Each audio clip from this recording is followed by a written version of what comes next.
Dnes sme sa vybrali na výlet, po rokoch opäť pozrieť Červený kameň. Po ceste je toho viac, samotná Trnava je krásna, ďalej máme po ceste Smolenice, Budmerice, Molpír a samotný Červený kameň.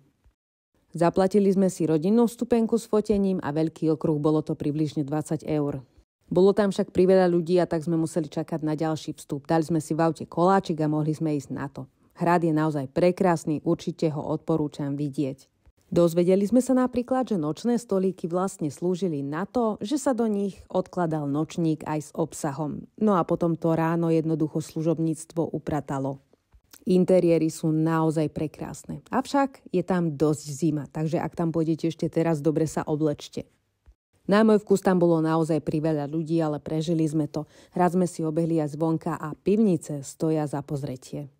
Mimo sezóny je parkovanie zadarmo, nájdete tam aj stánky s občerstvením a malú vinárničku, kde si môžete kúpiť lokálne víno. My sme sa ešte išli napapať a už sme aj doma.